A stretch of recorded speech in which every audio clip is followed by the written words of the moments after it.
Irel Khodaiba kana amana ningthina semlaba anaba kayagi punsibu kalliba mafam hospital aduda kana amana ngang sakpagi khonjol tadraba makhai Maikai mari chekna marol khajiliba ICU ki ka aduda nungaini atari Maithong aduso harauba sauningba awaba sakpham amata tabagi mami leite Kana amana ahingi matamda nungaina tungkhol hunbagumna wala ngangda Oxygen mask to maithong da leiting oi makhut ki khutsaduna pulse oximeter hapjin ICU gi bed aduda nungaina yatari Irel na wala ngangda ICU gi bed aduda yatari budu ubada nupima gi thamoida khangamdaba chaina ama pirakpagu Irel da mikup khara mitham thamlaga le Thangnaba mikupta mitlu anidagi pirangi iri khazai thakta sintharakle Asum mikup khara mamit kupta Irel da yenglamlaga makhong adu tapna thanglaga Irel gi manak nagna changsile Irel gi makhut adu china paisalakduna piranglakta haire Ta Irel nang ibu warobra ha da Irel Nangay buwaro prahaba ina maram oiraga da Irel ba uga phamda tahal ise am pattaba kana amada khurau oina da ba hingliba kana draba miga manar da Irel nang yangang da ko shem da khoma oba yam war da Irel nang ina ta leina igi wa gi pa ko pidana tum laga leibase ai Thamoi sida pham khangda bachaina amana tana wahal ina ko shem ta di khombi ubada ire ai chinsida nangi na phamda la lai ba wai simatang pina check nangai bunuk sidraba ha ai bunuk sidraba bada ire nang yang ang nakapalay se nang yang bangam libro hagolo bada ire ai Dairel ga hinchu puwari kaya sananing Nangina nakta layna ay nang buyam mistor Dairel ay mikup amata na nakta kilaptok ning di Nang sumay na sum tutok na mamagum tumagalay base ay ang hobiyay ba to oy gatawri Dairel Kazay tagta pirang irik lepalay ta sintaduna Irel gi makut adu chena paisim jaduna Mapang kaina rabi amagum hikna kaujaduna kapjari Irel nang suphat mande mapang kaina rabi amagum kaplibasi ingit amatang oirabaso piphamde thokpan kansalabra nupa nangi thamoi adu yenglibra nupi magi thamoi gi asingba masak changinglibra nupi mangonda natraga tasingna nangbu waraurabra ingit ama phawba piraktabadi Irel ICU gi bed aduda tumlabaso makut adu chena paisinduna kaplibadu ma khanglabra khangde ushiliba nupa magi mitsna anidagi pirang irik khara sintharakle lalaima nupa magi mitlu anigi pirang irik sintharakli badu urakpa mikup aduda nupi adu kahina mabukning nungshiraba male pairamba nupa magi makuttu kahina mungchena paisinduna tengthajare hawolo thaira ai nang sumay na laybasi yung bagamdi ay gihanagi cham jaba biko kuding ay bunok na batakon na ba ay gihanagi ta Irel do ay uning ay sige da Irel sidi ay uning di asung kapling ay mikup aduda nurse ni piya machangle layram liba mataw aduda dalay madaon sindo na hayri pesan gi managda sumay na kapsin biba tawbigano pesan gi health say improve oy na ba nungay ba wari oy na tawbiyo Sumayna pesan gi family na nungay daba mataw udladi anabasa na nungay kiroi adom da phawri ba chaina ado nurse amo ina isu understand tawzi but it's important that they feel comfort and peace from your voice and presence mikuba aduda hiyaino su changle masuna layramiba mataw ado ubada managta hatu chinsilakduna thoibiye nangna dumain tawradi Da Irel si kamdong na phagat kani taw law nangi da Irel si potharasan lalai mawalan ngangdi mitsna anido pirang irik adumak sinthari. Hiyai nuna namdana lalai mabu puthorakle. Irelgi manaktagi khazig lapthokna.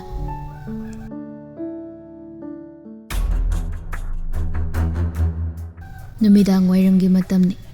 Deren amadi khaba drawing room da thariba sofa do da phamlaga wari tawduna le. Deren maithong khazig sukna.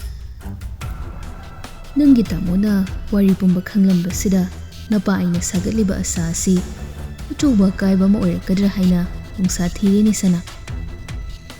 Aidi asingbu wari pumba nangi tamona haidokrabadi napa aigidi ingpham laigani thazadebo.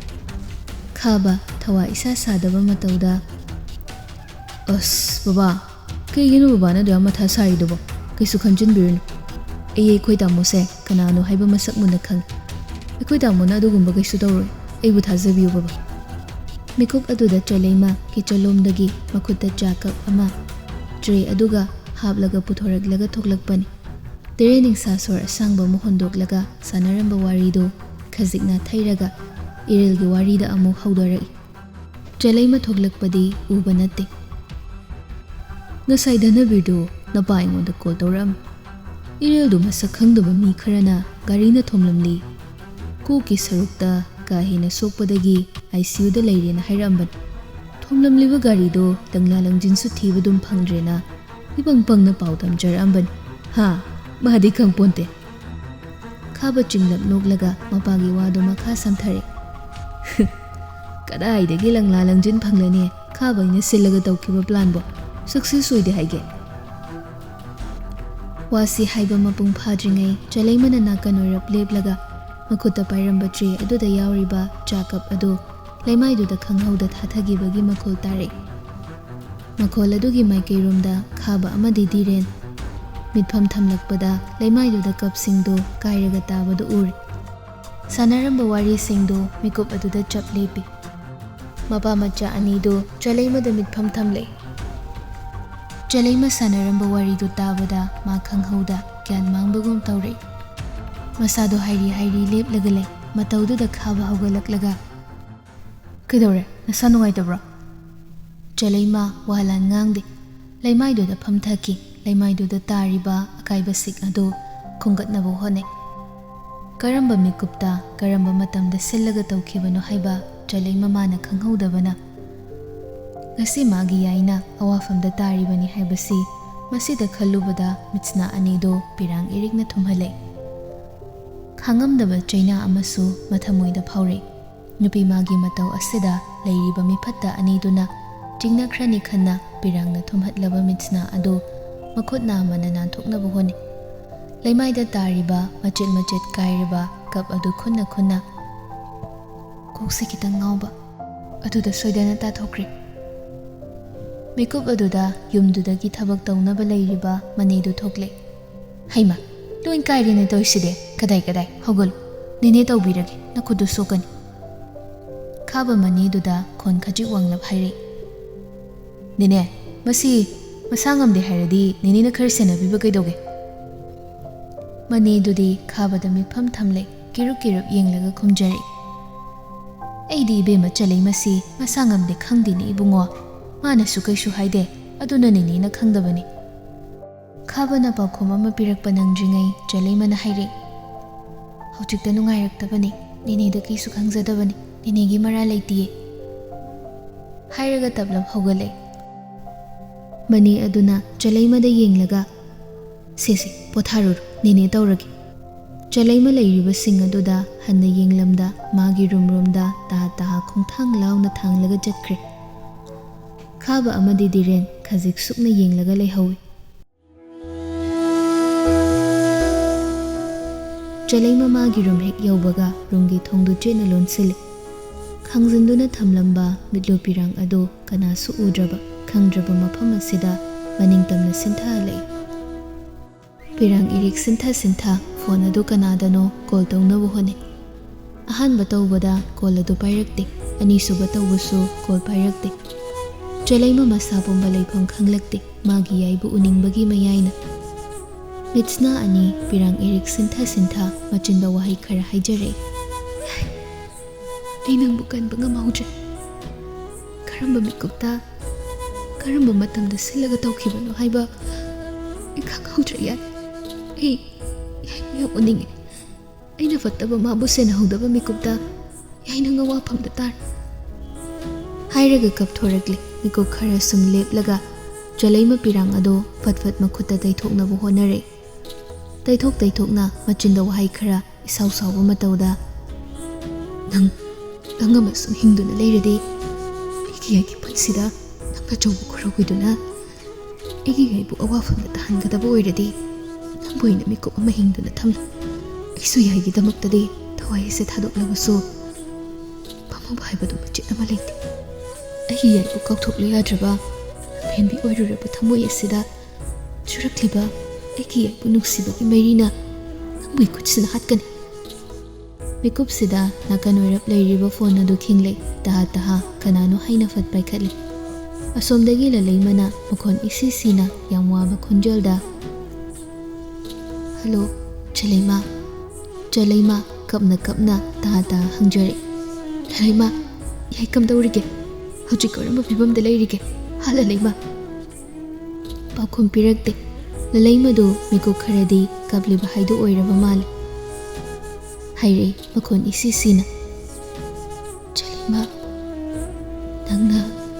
nangi yaibu ipamda sinakiba mikupta aina yaibu mikup khuding senagani haina ina haikibadu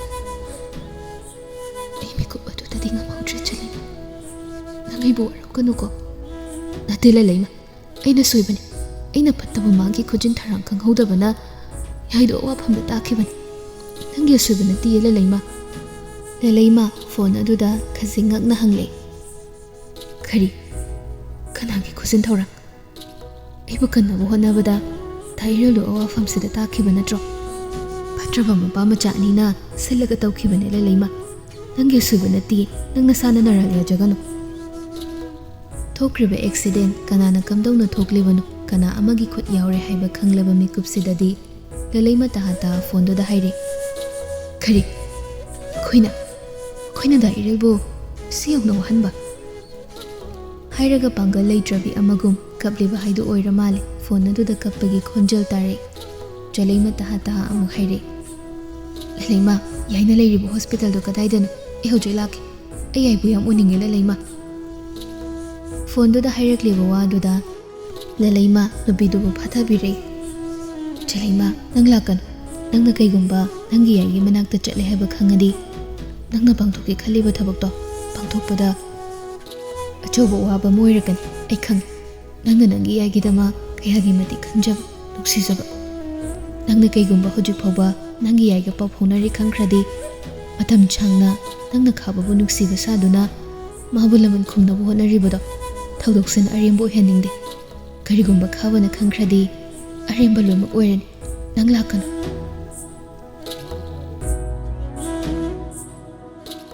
khanthaudaba wakhalna chalaima magi yaigi manak chatlage khallubani lalaima wahai kharesida gyan lakle phone aduda kapna haire ayai pudi am uninge lalaima nang yaibu miku khuding thadokpiganu mabu yam thuna phalu ithamlage nang yaibu nuksibiyu lalaima hairaga phone adu fatkakre chalaima phamung aduda phamlaga aduma kaplaga laikre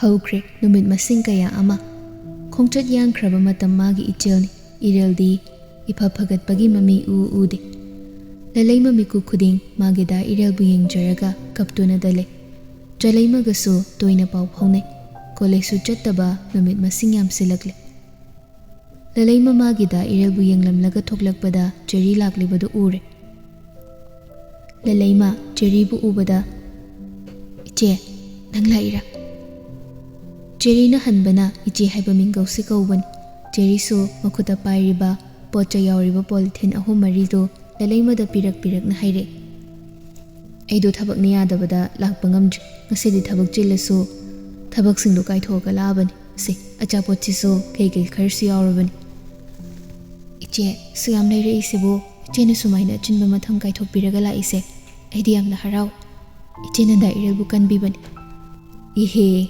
adudum hairaga leiradi ahi kaisalakadori. Aisu nakhoidane mateng tau haina tambagini. Ado nangki number do aingonamda piro. Ai marak lake aduga pau phonanaba. Hoi iche. Hairaga Jerry gi phone duda magi number do mednanabu hone. Mikup asida hiyainu masu lakle. Hiyainu su Jerry ubada. Haima, ibema nang sula amidana. Aw, lahaiye bobo. Bobo ka wari sakise leiram koko. Ai irelgi hidak semta doctor da pirukigi. Hoi bobo. Banu amadi hiyainu du chatkre. Jerry amadi lalaima wari sanaduna le. Mikup aduda yaikhomba masu anaba hangba lakliba haidu oiramali lalaima bu kaure. Ichan. Jerry mamai adu lalaima da onsinduna leibana kaurakliba khonjal si kanano khangde. Khonjal duda lalaima yenglakpada yaikhomba oiramba duda maithong khajik sukna yengi. Haire, Dr. Mafam sida kaido lakpano. Dahiril na ICU da lairi sipendra dana amuk hatlagay na lairo. Kazikan ba wahaini, Jerry di ingangai no padu kanano haini yeng thore. Yaikhombo iramba duda, Jerry su maithong bumba isuk sukna machinda taplap. Tacho. Jerry na mafam sida lalay magalayiramba sida yaikhomba kazik ngak na Jerry da. Jerry, nang kaungamdaba kauthokraba misak adu nakna loinaba miyoi aduna ngasi magi mitmangda leplaraba mikup asida haukraba mabu matu soli nupini matagum lamakhangda inthokpiduna thambiramlaba kuina ningsingludraba mamang thake thodok kaya ama ngasidi inaw-nawna ningsinghalai mitlu pirang ihawraklaba mal mamai du fatlay thoki makut aduna pirang adubu kana ukhini matagum taithokpa sumali lalaima ingangai Jerry ga yaikhomba ga khangnaramba sida adubu thoina kaisu khanjilude yaikhomba da onsinduna doctor sida kaido lakpano ase doctor ge hospital sunate dairel ge hojik leiriba phibam si uraga karemna ge khana mafam sida laklibra hairakliba akan bo hai kharasi Jerry mangonda de wahang kaya ama oir Jerry madu mitopni khan sanariba ani gi wari asi yausaning dramale yaikhomba da khazik nungaitaba matauda yenglamlaba matung mitfamdo thangnaba mikupta lalaima da onsiladuna nokfet tauna lalaima ai ngasigi de yaurage hayeng kona muglage bobok to sukhara saudanaba nangna hay ai arjina malai hairaga khongthang amani thangbaga yaikhomba na khamlei Jerry nangamta ngaikho thanglamba khongthang chaplepi mamaido munglei silaktuna yaikhomba da mitfam thamlaga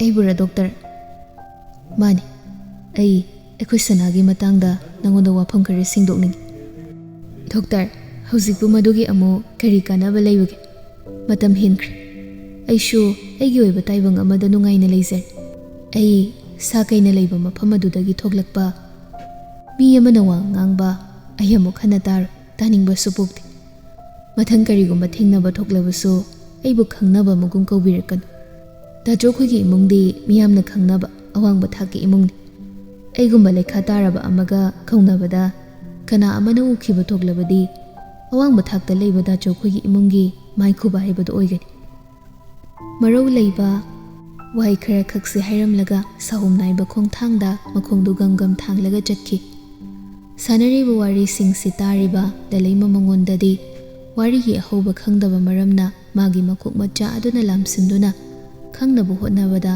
awaba ama oi mamang thakta mana khangdaba wari kaya ama leirangani haibasudi sanakhiba wari mate khara sina khangba ngami yaikhomba masu Jerry na chatkribadu mitfam thamlaga leirambani mikup aduda yainu amadi banudo hidak to piramlaga thoklakpani yaikhomba mana leplaga leirambaduda yainu taha kaujare haima ibungo yaikhomba nangsu irege anaba hangbala amiro haina asudo onsilaklaga noida dala isibu nangbu kari sukau ngangdana tawdrabrane mabongna hanglibo hangdugi pakhom pirakte lalaima isau sawo matauda adumak leplagale yaikhomba asemba minok amana leiteng oiraga irelgi pause tabadagi cheleine bobo thodok ase aisu tasengna nungaitaba phawi khangre da tawrisi handaki tha kharesida aigi mungsida thogliba mayamse kari haigadabuno khangju aigi mungsibu maru phangna muthatlage matagum tawrakliba ꯍꯨꯔꯥꯟꯂꯅꯥꯒꯤ ꯃꯤꯍꯥꯠ ꯃꯤꯄꯨꯟꯁꯦ ꯑꯩ ꯌꯥꯝ ꯆꯤꯡꯅꯔꯦ꯫ ꯋꯥꯍꯩ ꯈꯔ ꯈꯛꯁꯤ ꯍꯥꯏꯔꯒ ꯃꯁꯨ ꯅꯨꯄꯤꯗ ꯑꯃꯨꯛ ꯑꯣꯟꯁꯤꯟꯗꯨꯅ ꯊꯣꯏꯕꯤꯌꯦ ꯇꯥꯕ꯭ꯔꯥ ꯅꯪꯕꯣ? ꯂꯂꯩꯃ ꯃꯕꯣꯛꯇ ꯃꯤꯐꯝ ꯊꯝꯂꯒ ꯄꯤꯁꯨꯝ ꯑꯅꯤꯗꯨ ꯀꯥ ꯍꯦꯟꯅ ꯁꯨꯛꯆꯤꯟꯗꯨꯅ ꯌꯦꯡꯂꯦ꯫ ꯆꯦꯔꯤ ꯂꯥꯛꯑꯝꯕꯗꯨꯕꯨ ꯆꯠꯈ꯭ꯔꯕꯣ ꯊꯣꯏꯕꯤ? ꯆꯠꯈꯤꯕꯩꯅꯦ ꯂꯩꯇ꯭ꯔꯤꯁꯦ꯫ ꯑꯁꯤꯈꯛ ꯍꯥꯏꯔꯝꯂꯒ ꯃꯈꯣꯡꯗꯨ ꯒꯝ ꯒꯝ ꯊꯥꯡꯗꯨꯅ ꯆꯠꯈ꯭ꯔꯦ꯫ ꯃꯇꯧꯗꯨꯗ ꯍꯤꯌꯥꯏꯅꯨ ꯑꯃꯗꯤ ꯕꯥꯅꯨ ꯌꯦꯡꯂꯒ ꯂꯩꯍꯧꯏ꯫ ꯌꯥꯏꯈꯣꯝꯕꯁꯨ ꯀꯩꯁꯨ ꯈꯟꯗꯕ ꯁꯥꯗꯨꯅ ꯅꯣꯛꯃꯤ ꯅꯣꯛꯃꯤ ꯌꯦꯡꯂꯒ ꯂꯩ꯫